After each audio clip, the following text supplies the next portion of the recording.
বিশ্ব cricket ICC নিয়ন্ত্রণ সংস্থা যা করল, সারা বিশ্ব অতবাক। বাংলাদেশের ক্রিকেট ফ্রেন্ড থেকে ধরে সবাই অতবাক, কারণ আইসিসি এটা করা উচিত হয় নাই। নিরপেক্ষতার কোনো প্রমাণ দেয় নাই। আইসিসি যে ইন্ডিয়ার দালালি করে তা কিন্তু আবারও প্রমাণ করলো। এমনিতে তো মনোহরণ খেলার মধ্যে দেখা যায় দ্বিচারিতা করে ওরা কোনো সময় নিরপেক্ষতা হয় না। এদের এইসব কাজ কিন্তু সারা বিশ্বে গ্রহণযোগ্য না।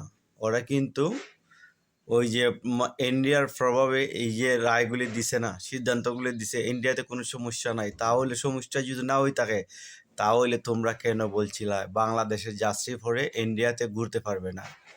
বাংলাদেশের যত ফ্রেন্ড সার্কেল আছে ওদেরকে সচরাচরে চলতে পারবো না। তাহলে তোমরাই তো নিজেরাই প্রমাণ দিলা। প্রমাণ দেওয়ার পরে আবার কেন বলো এটা কোনো সমস্যা নাই?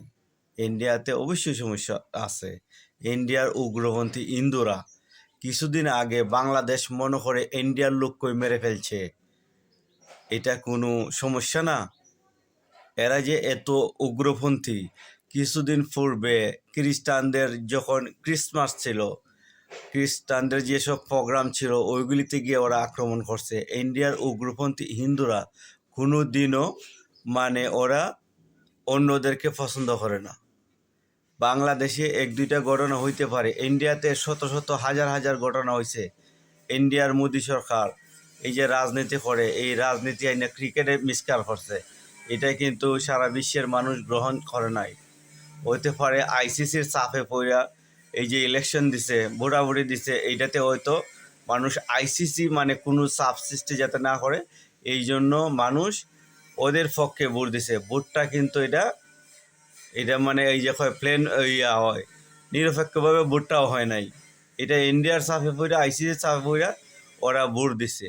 এই ভোটাভুটি তাহলে যদি পাকিস্তানের খেলাটা যদি শ্রীলঙ্কায় দেওয়া যায়, ইন্ডিয়ার খেলাগুলি যদি দুবাইতে দেওয়া যায়, তাহলে বাংলাদেশের সাথে কেন এই দ্বিচারিতা?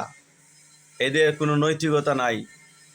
বাংলাদেশের মানুষ এটা প্রত্যাখ্যান করছে আইসিসির যে সিদ্ধান্ত, কারণ এটা গ্রহণযোগ্য না কোনোভাবেই। ধন্যবাদ।